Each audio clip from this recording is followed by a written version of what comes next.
Maranata. Este é o tema para esta noite. Uma única palavra, mas muito preciosa. Uma palavra bendita. Na Escritura Sagrada, na palavra do Senhor, nós encontramos expressões que são como esta. Tem um grande valor, são preciosíssimas. São as palavras de ouro da Escritura, da Bíblia Sagrada. E Maranata é uma destas palavras. Maranata certamente traduz, define a gloriosa esperança do povo de Deus, a gloriosa esperança da igreja do Senhor Jesus. Maranata deve permear, deve encher os nossos corações, pois o seu significado tanto é maravilhoso quanto doce. O seu significado é extraordinário. Maranata. Certamente, a maioria dos cristãos sabem, conhecem o seu significado. Mas de fato, na prática, Maranata traduz o que para nós? O que é esta palavra bendita e maravilhosa nos ensina?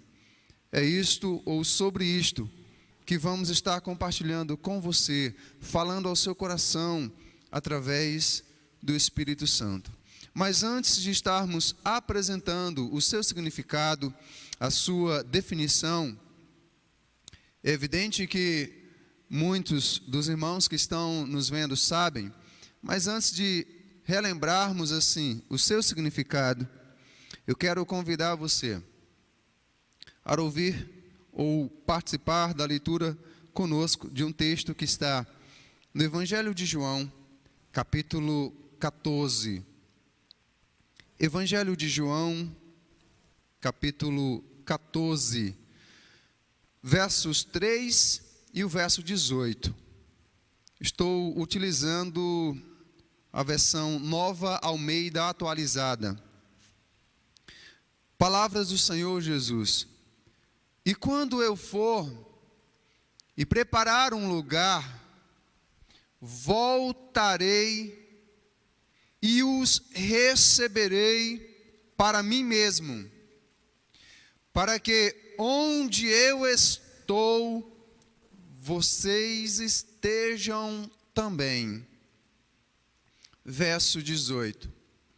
Não deixarei que fiquem órfãos, voltarei para junto de vocês. Relendo novamente o verso 18. Não deixarei que fiquem órfãos, voltarei para junto de vocês. 1 Coríntios 16, 22, traz o verso onde nós encontramos o uso, onde é citada a palavra Maranata. Lemos então o texto de João 14, versos 13 e 18, nos apresenta a gloriosa promessa do Senhor Jesus. Ele disse que voltaria para estar conosco. 1 Coríntios 16, verso 22, nos diz: se alguém não ama o Senhor, seja anátema, seja maldito. Ao final do verso, Maranata, Maranata. Apóstolo Paulo, cheio do Espírito Santo, escrevendo à igreja do Senhor Jesus na cidade de Corinto, então afirma para eles: se houver alguém entre vocês que não ama o Senhor Jesus, que seja maldito. Ele acrescenta então a palavra Maranata, Maranata. Quero ainda convidá-los a ir comigo a uma outra passagem que se encontra na segunda carta do apóstolo Pedro, capítulo 3. Segunda carta do apóstolo Pedro, capítulo 3. Todas estas passagens que estamos lendo se referem, então, à volta do Senhor. 2 Pedro, capítulo 3, versos 3 e 4, e depois os versos 8 ao 10.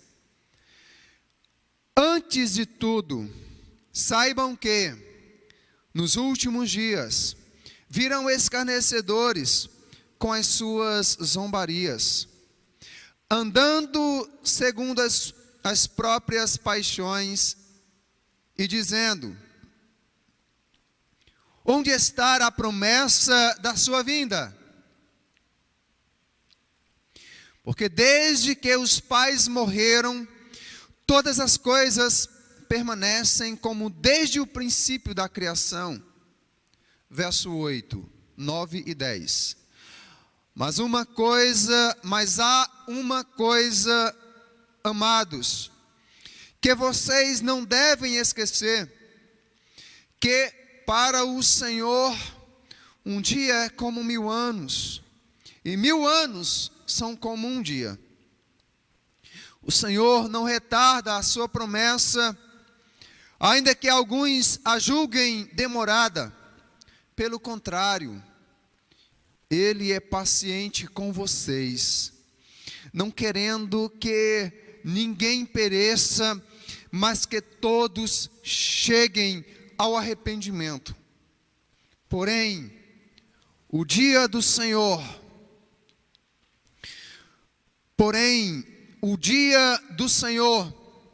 virá como um ladrão. Naquele dia, os céus passarão com grande estrondo, e os elementos se desfarão pelo fogo, também a terra, e as obras que nela existem desaparecerão. Porém, o dia do Senhor virá como um ladrão. A terra e as obras que nela existem desaparecerão. Nestes dias, aproveitando a oportunidade, olhando e vendo como o mundo está, como a nossa sociedade se encontra, vendo os acontecimentos, testemunhando uma grande parte deles, nós temos pregado à igreja do Senhor e a todos que têm colocado seus ouvidos à disposição sobre a volta do Senhor Jesus. Já pregamos sobre o retorno do Rei e os sinais que antecedem assim a sua vinda. Já pregamos sobre o dia e a hora que são desconhecidos. E hoje nós vamos estar pregando e buscando levar a igreja e todos que nos assistem a entenderem, a compreenderem por que o Senhor ainda não veio. Nós temos uma resposta à luz das Escrituras e nós vamos dizer exatamente por que o Senhor ainda não veio. Então, se você ainda não fez isso, pode estar convidando aí, compartilhando no grupo da sua família. E pode dizer: olha, o pastor vai explicar por que o Senhor Jesus ainda não veio. E nós vamos apresentar aqui pelo menos 3 grandes razões que nos fazem entender com muita clareza, que nos explicam, que nos dão com clareza as razões pelas quais o Senhor ainda não veio. Com relação à sua vinda, não é para ficar nenhuma dúvida. Não é para a igreja estar questionando: será que? Não, de forma alguma. Estes questionamentos, a dúvida a respeito da sua volta, deve pertencer somente aos incrédulos, aqueles que vivem nas suas práticas pecaminosas, aqueles que vivem alienados a respeito do reino de Deus. Mas a igreja não deve viver alienada de forma alguma. A igreja deve carregar esta convicção, que Ele de fato virá. Por exemplo, quando nós olhamos o último capítulo da Bíblia, o capítulo 22 de Apocalipse, pegando só algumas frases que estão nos versos 7, 10, 12 e 20, isso nos deixa muito claro, nos atestam, nos trazem, aumentam ainda mais nossa convicção. Palavras do próprio Senhor Jesus: eis que venho sem demora. Verso 7. No 10, disse-me ainda, porque o tempo está próximo. Verso 12, eis que venho sem demora. Verso de número 20, certamente venho sem demora. E aqui novamente aparece a palavra Maranata traduzida. Amém. Vem, Senhor Jesus. Este é o sentido da palavra Maranata. Vem, Senhor Jesus. Só nesses versos, ou neste capítulo, 3 vezes o Senhor afirma: venho sem demora. E uma vez Ele afirma: o tempo está próximo, o tempo se aproxima. Então escute, estas declarações do Senhor Jesus, ditas em primeira mão aos seus discípulos que estavam enfrentando extrema perseguição, se encontravam em meio à tribulação, a provações. Quando eles ouviram estas declarações do Senhor Jesus, elas geraram no coração deles uma grande expectativa. Muitos deles entenderam que o Senhor Jesus voltaria naqueles dias. Eles passaram a acreditar que nem mesmo se findaria o primeiro século, o Senhor já voltaria. E assim, aqueles discípulos, os primeiros cristãos, aqueles que foram os nossos pais na fé, eles passaram a repetir uma mesma oração toda vez que celebravam a Santa Ceia. E qual era esta oração? Esta oração era resumida em apenas uma palavra: Maranata. Toda vez que terminavam então a celebração da Santa Ceia, esta era a oração que eles faziam: Maranata, Maranata, Maranata. A palavra Maranata vem da língua hebraica ou aramaica, melhor dizendo. Maranata vem da língua aramaica, que é traduzida para nós por esta expressão: vem, Senhor, vem, Senhor. E eu quero compartilhar com você. Eu também já orei assim, diante das situações que nós enfrentamos nesse mundo, diante das tribulações, diante do caos que nós vemos presente em muitas nações. Eu já orei assim. Você já fez esta oração alguma vez em sua vida?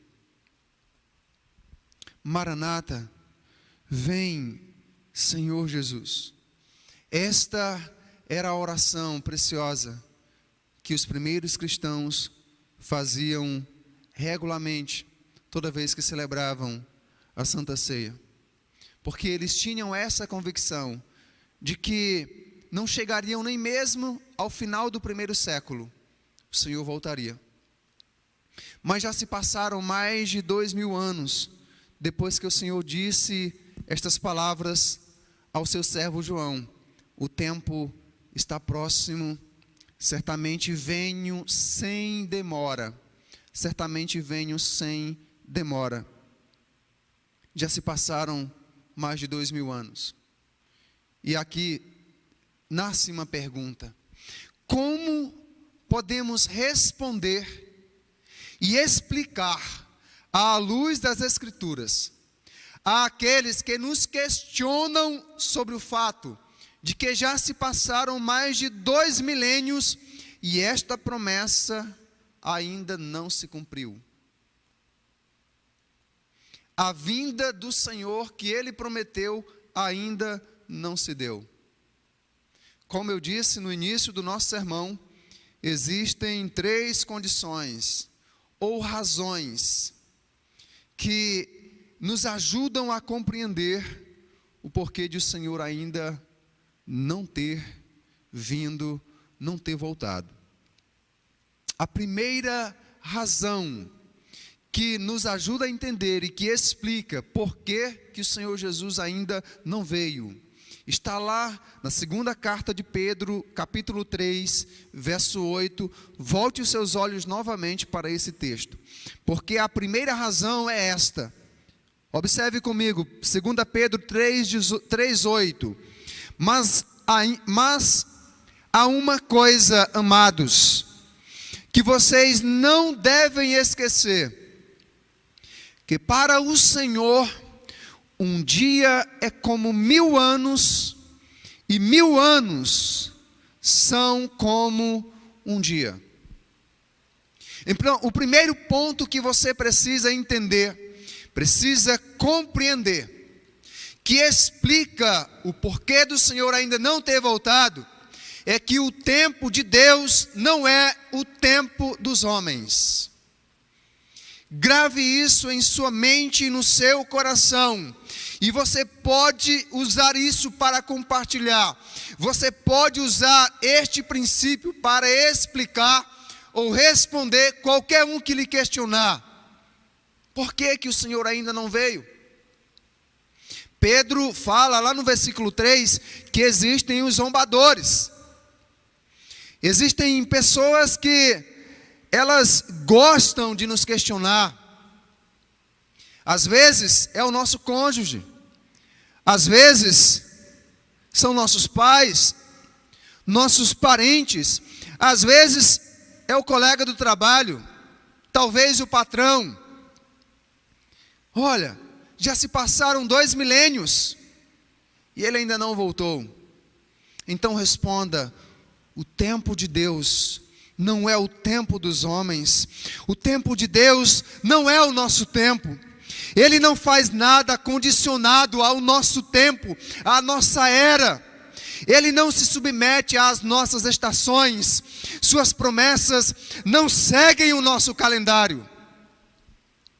Pois Ele é o Criador e o Senhor do tempo.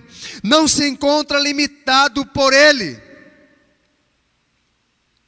Não se encontra limitado pelo tempo, pois o Senhor é eterno,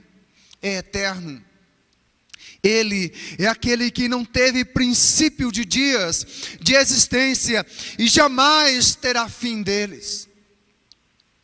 O salmista declarou em uma belíssima passagem, Salmos 90, versos 2 e 4, na verdade, este é um texto que traduz a oração de Moisés, o servo do Senhor, aquele que esteve face a face durante 40 dias e 40 noites com o Senhor.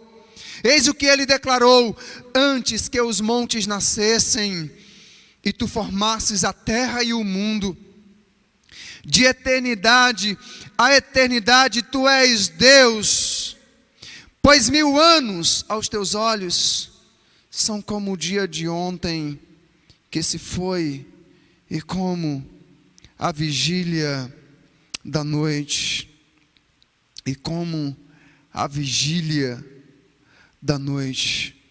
Sim, o Senhor é eterno. Ele não está limitado ao nosso tempo, a esta era. O tempo de Deus não é o nosso tempo.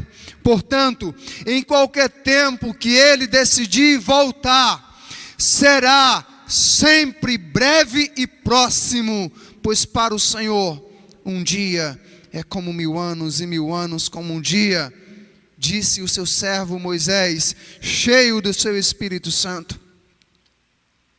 Mas uma segunda razão que nos explica e que nos faz entender por que o Senhor Jesus ainda não voltou, é por causa da infinita misericórdia de Deus. Volte os seus olhos ao verso 9 da segunda carta de Pedro, capítulo 3.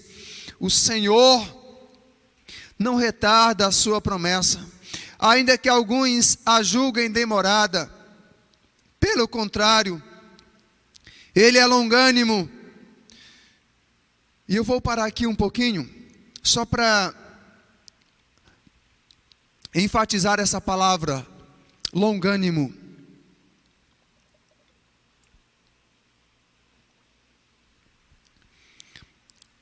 Este é um atributo precioso do Senhor.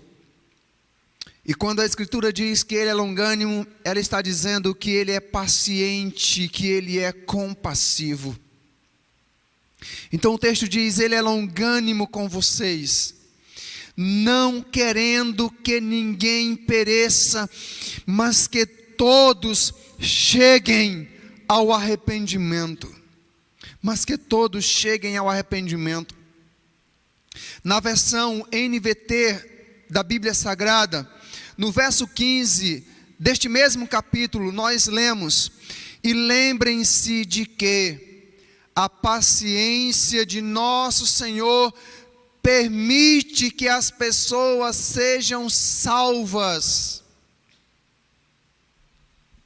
A paciência do Senhor, a longanimidade do Senhor, a misericórdia infinita do Senhor permite que as pessoas sejam salvas. Meus amados, à luz dessa declaração do apóstolo Pedro, nós podemos afirmar que existe um desejo profundo no coração de Deus, de que todos os homens se arrependam e sejam salvos, a fim de que não pereçam. Este é o desejo profundo do Senhor. É por isso que Jesus Cristo ainda não veio, por causa da infinita misericórdia do Deus único e todo-poderoso, santo, santo, santo, o Rei eterno, glorioso e majestoso, é também cheio de misericórdia, de compaixão, de paciência. Sobre esse desejo profundo que o Senhor tem em seu coração, o apóstolo Paulo nos compartilhou na sua primeira carta a Timóteo, ao jovem Timóteo, capítulo 2, versos 3 e 4.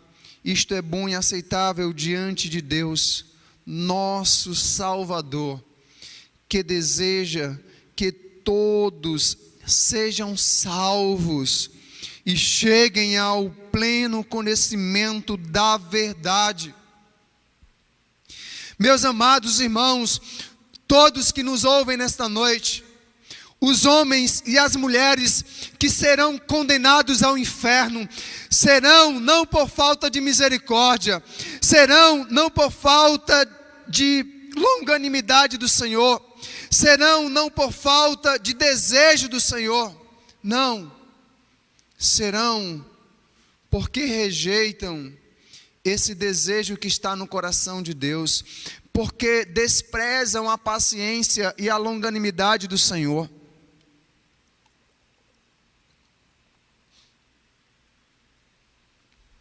Não é por falta de vontade do Senhor em salvar o homem que eles serão condenados.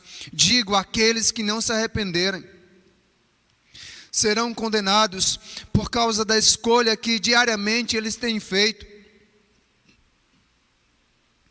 Têm escolhido viver no pecado, porque o pecado é bom.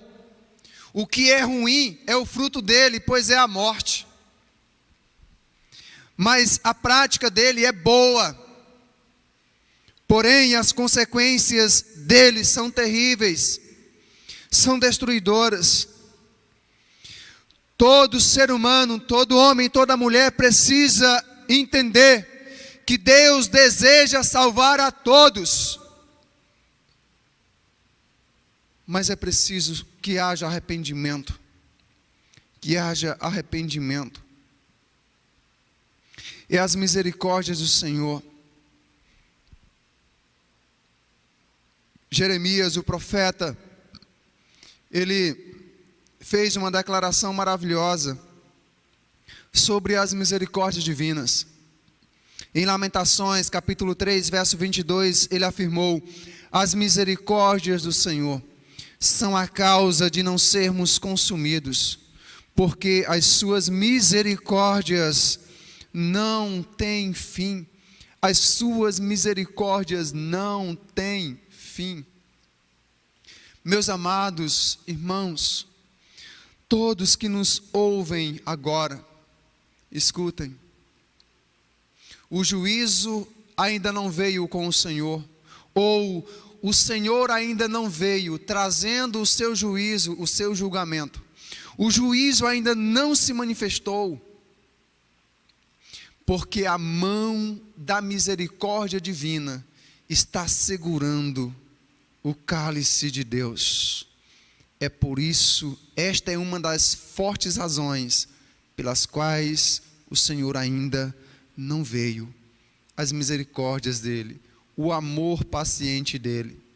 O apóstolo do amor, João, ele nos constrange quando diz, no texto mais conhecido de toda a Escritura, e você pode recitá-lo comigo, João 3,16, porque Deus amou o mundo de tal maneira que deu o seu Filho unigênito, para que todo aquele que nele crê não pereça, mas tenha a vida eterna. Este é o profundo desejo do Senhor. Ele deseja salvar você. Ele deseja salvar a sua família. Ele deseja salvar os seus irmãos. Ele deseja salvar os seus pais. Ele deseja salvar os seus filhos. Ele deseja salvar a todos.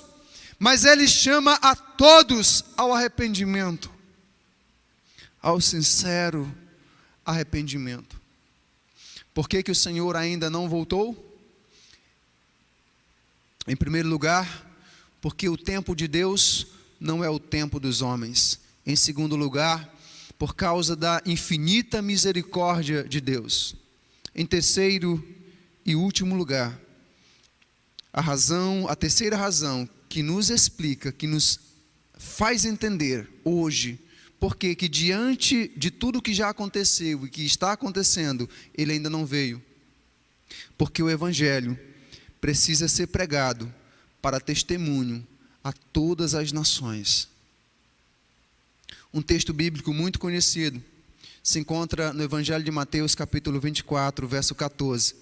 Palavras do Senhor Jesus: e será pregado este Evangelho do reino por todo o mundo, para testemunho a todas as nações.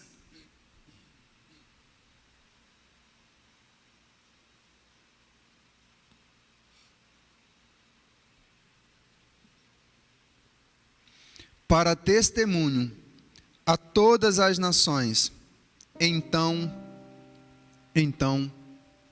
virá o fim. Deixa eu relembrar algo que eu ouvi e compartilhei. Se não me falha a memória, na segunda ministração da série Jesus Transforma a Minha Família, segunda ministração, o pastor Sam Tippett, ele compartilhou que em 24 horas, através das redes sociais, ele pregou o Evangelho para cerca de 60 países, cerca de 60 nações. Ouviram ou puderam ter acesso à pregação do Evangelho. Observe as palavras de Jesus em Mateus 24:14. E este Evangelho do reino será pregado por todo o mundo, para testemunho a todas as nações. Nenhuma destas 66 nações poderá dizer que o Evangelho não chegou lá. Poderá dizer que não testemunharam isto, pois o Evangelho está sendo pregado. É evidente que ainda existem, sim, nações que precisam testemunhar, e é responsabilidade nossa, orando, contribuindo e indo. Sim, esta é a nossa maior missão. Sobre o Evangelho repousa o tempo, o amor, a misericórdia e a paciência de Deus, atuando juntos para salvar o homem perdido. Não existe nenhum outro poder e nenhuma outra mensagem que seja capaz de salvar a nós, perdidos pecadores. Por isso, Paulo afirmou em sua carta aos Romanos, capítulo 1, verso 16: pois não me envergonho do Evangelho, porque é o poder de Deus para a salvação de todo aquele que crê, primeiro do judeu e também do grego.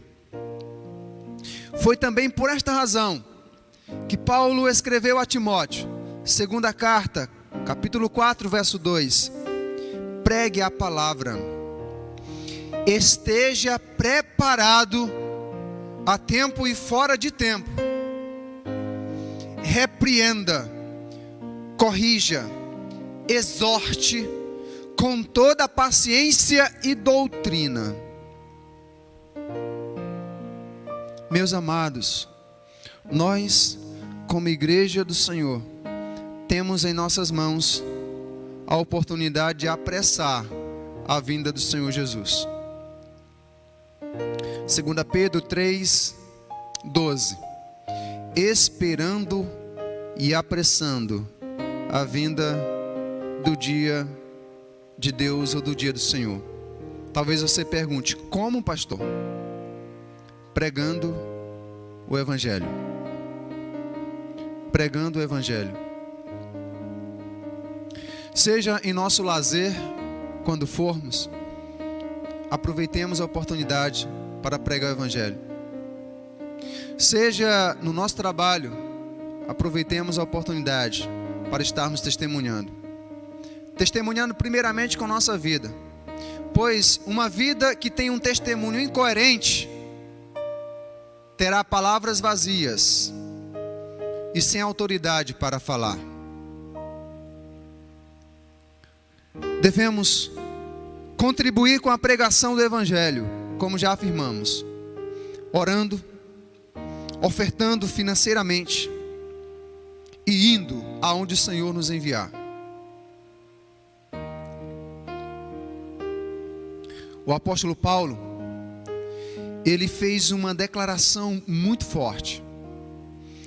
Em 1 Coríntios, primeira carta aos Coríntios, capítulo 9, verso 16: se anuncio o Evangelho, não tenho de que me gloriar, pois sobre mim pesa essa obrigação, porque ai de mim se não pregar o Evangelho.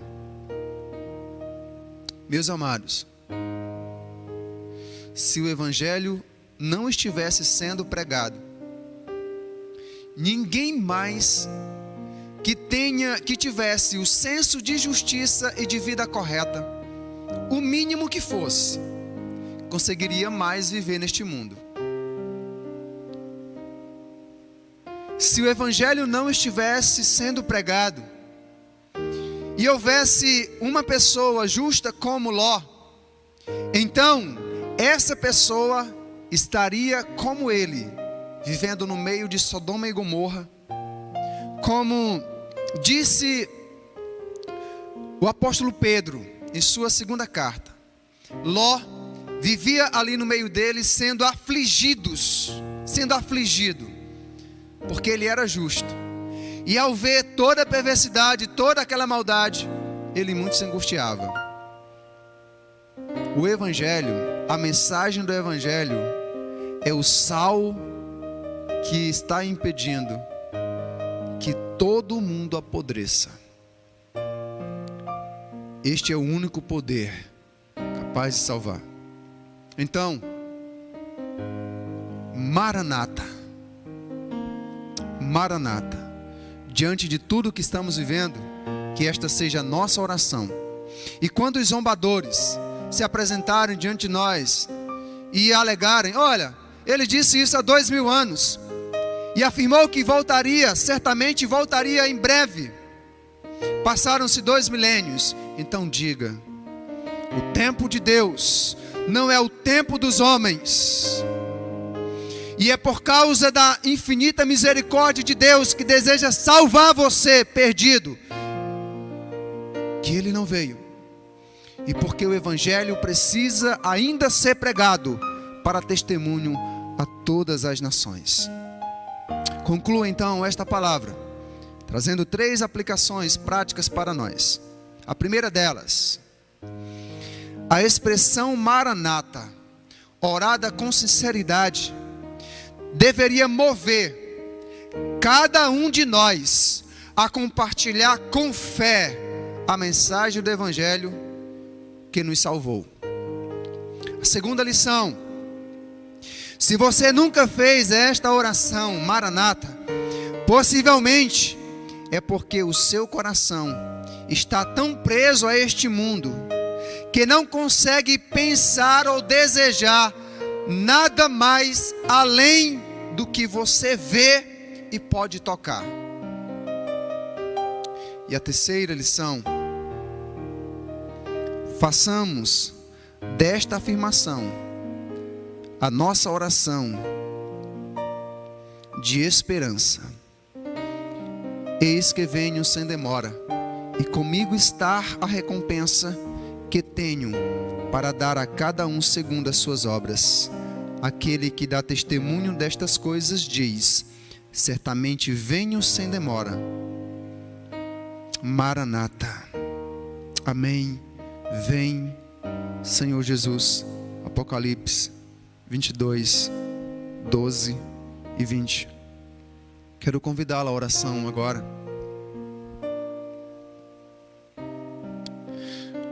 Nós ainda vamos estar abordando esse tema a respeito da volta do Senhor. Há muita coisa que nós precisamos ensinar. Por exemplo, existe a urgente necessidade de estarmos preparados. E quais atitudes devemos tomar para nos prepararmos? Logo mais estaremos compartilhando sobre isso. Mas eu já quero começar a desafiar você. Abra o seu coração. O que você está esperando para se arrepender e se entregar ao Senhor? Não espere que a mão da misericórdia seja retirada e então a mão que está com o cálice seja derramada. E quem poderá suportar?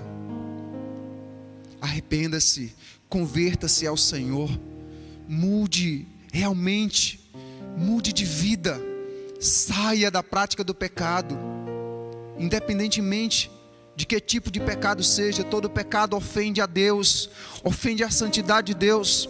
Abandone a prostituição, o adultério, a mentira, o engano, a idolatria, o roubo, a fornicação.